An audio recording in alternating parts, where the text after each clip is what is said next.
Hi everyone, I am so happy to be back in your inboxes. I know I've been gone for a while.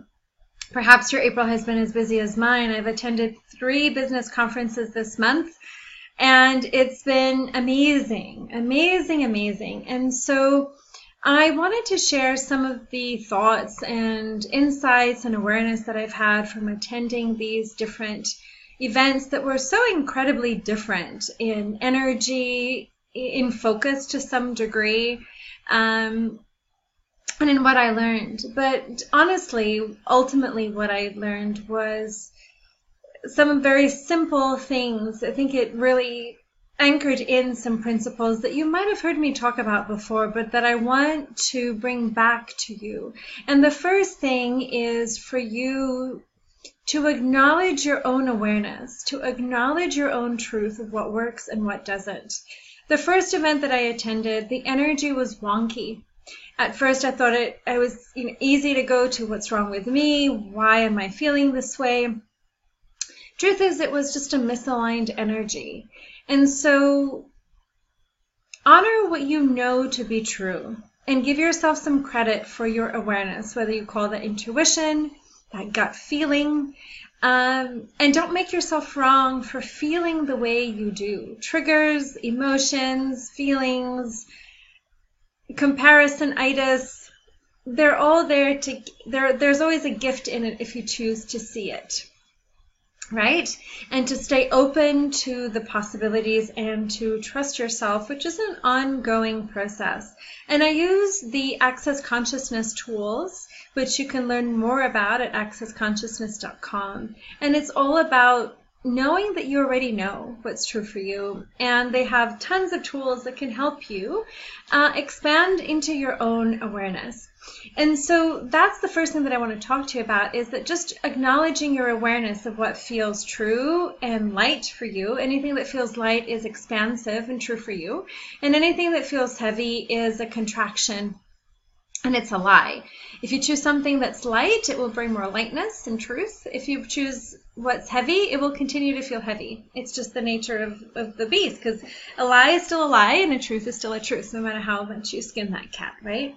And so Access talks about, and this is the second piece, and just kind of owning and expanding your awareness, because we're all always creating things at any given moment, right? And so are you asking questions? My former coach, Angela Johnson, was at a couple of the events that I was at. Actually, she was hosting the last event that I was at in Salt Lake City, Utah.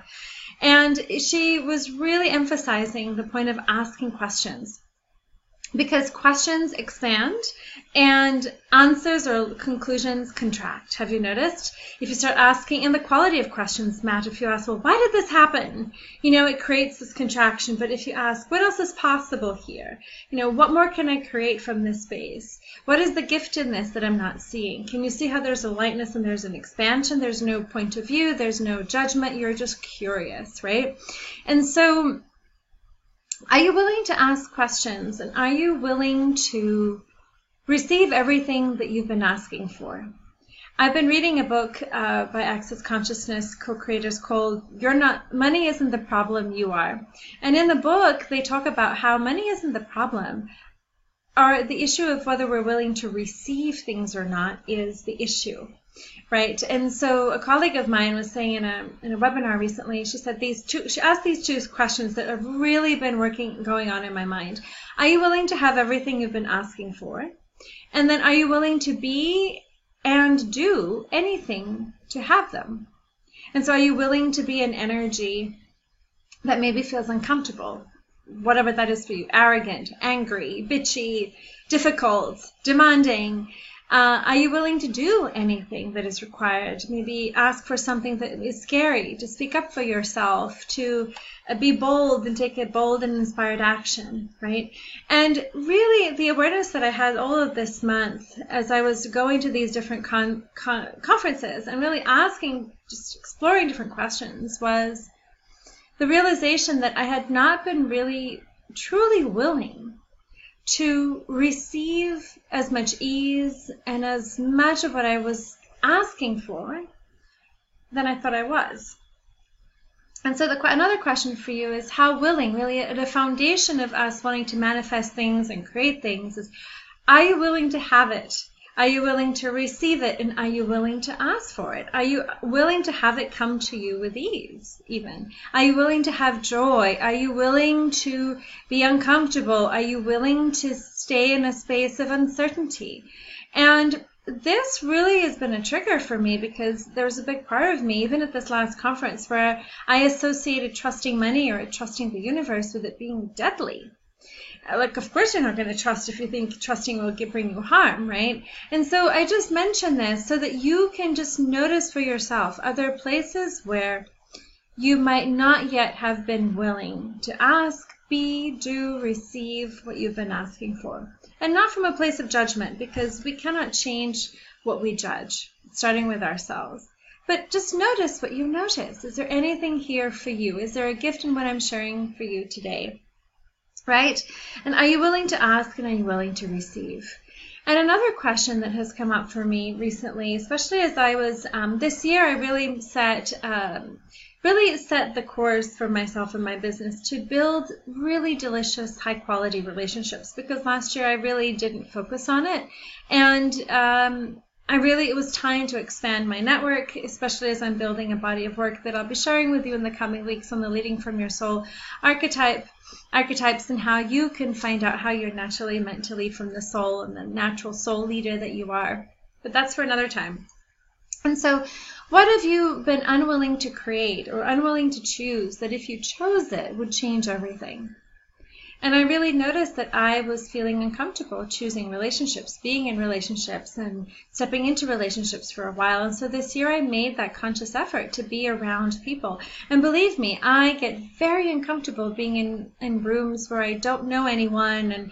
And some conferences, as you know, you can feel like you're just putting on airs to show that you know enough and that you're good enough. And thankfully at Angela's event, Ignite, at the end of the month, I just felt so at home around people that talked woo and that got me, and where I felt very safe to just see others and be seen. And so just a question to ask yourself, what have you been unwilling to choose that if you chose it could change everything? And just notice what comes up. And another final tidbit that I wanted to share with you is that everything is energy. Energy is everything. Everything has consciousness, from your table to a book, to your business, to a program, to your client base, to everything, to the body of work that you're creating, to your book. So have you been asking your business how it wants to create itself? Have you been asking your business what next step it wants to take? Today is the beginning of a new month. Have you asked your business how much money it wants to make this month? Isn't it cool that you don't have to think about everything yourself, and you can actually co-create with the universe and with your business and with money and with your body and with your bank account and with your relationships? So just some thoughts, right? And here are a couple of easy questions. What would it be like to outcreate my income this month with ease and joy? What would it be like to have more money than I know what to do with joy and ease? What would it be like to partner up with amazing people that will expand my work and create win-win relationships, right? Or just say business, how would you like to expand next? Or business, how much money would you like to create this month? Or business, who would you like to play with in terms of clients and collaborations and otherwise? Isn't that exciting? And so another thing that came out of Ignite was that, I still make myself wrong sometimes for being in the woo. For doing work that's very intuitive, right? And it was so cool that Angela mentioned, well, what if woo, being intuitive and the intuitive stuff is the norm instead of the exception? And I thought that was really cool, because I'm like, what if just that's the way it is? And some people either get it or they don't, versus me trying to fit into the status quo or not, right? So just think about that. And the final thing that I want to share with you is the power and the depth and the importance of alignment. The work that I do really, on a simple level, provides clarity, and it provides soul alignment and marketing and business alignment, so that you are more of you and more of your magic in your work. And we were talking about marketing archetypes that my colleague Beth Grant created, that really helps you understand how you're naturally designed to market.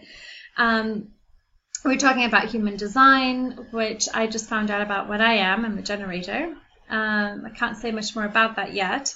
And also there's the body of work that I am going to be sharing with you in the coming weeks on how you are naturally designed to lead from your soul. You, on a soul level, are already naturally designed to lead powerfully, and leadership is contribution as it's defined in my upcoming book.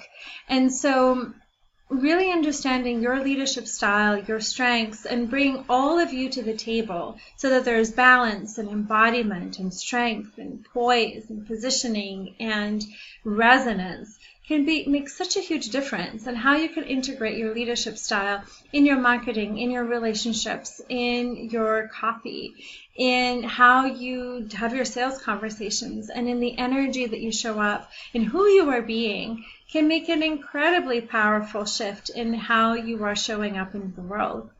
So just some insights, and don't keep judging yourself and making yourself wrong. If, when I was at one of the conferences this month, this mentioned something, he's like, I don't understand anything that you're saying about how you're describing yourself and what you do. And for a moment, for a hot second, it really hurt my feelings. And, I went to, oh my God, I can never describe what I do. Why do I have to do such woo stuff? And, it's easy for us to go into that rabbit hole. But then, I just return that energy with consciousness to sender. And I just say, okay, what is the gift here? Where can I improve?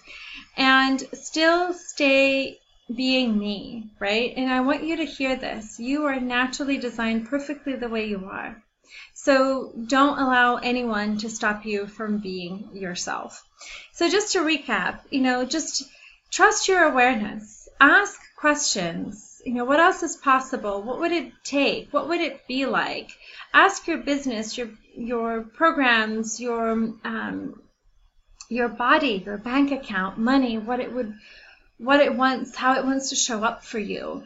And then notice where you have been willing or unwilling to receive everything you've been asking for. And that includes being willing to receive judgment. It doesn't mean that you take it on, but just notice. I've been afraid of receiving judgment, and just noticing the last few weeks how I've been willing to just take it on and really be a stand for my business. And what I hadn't been willing to choose, that if I chose it would change everything for me, the awareness I had the last couple of days was to be a true stand for the body of work that I'm creating. Not apologizing that it's woo, not apologizing that it's still a work in progress because I'm still creating it. Everything that you create has its own intrinsic value and energy that does not need to be apologized for or justified or defended. And that starts with you and who you're being and what you are choosing. And so just some things to think about. And what is that next step for you in your business? Is it realignment? Is it unlearning? Is it stop judging yourself? Is it building relationships?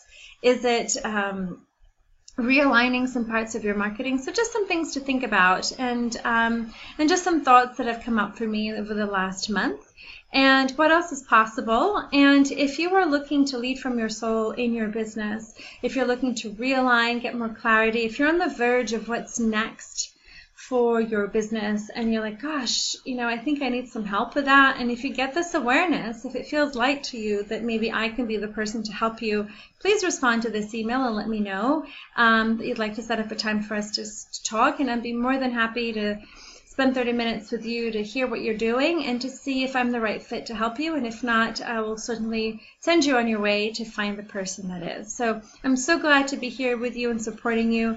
And if you have any ahas, I'd love to hear any that came up for you from today. And what else is possible? How does it get better than this? And how are you going to be sharing your magical contributions with the world with total ease, joy, and magic? I'd love to hear that. Have a beautiful week, everyone, and I'll see you soon. Bye for now. Mwah!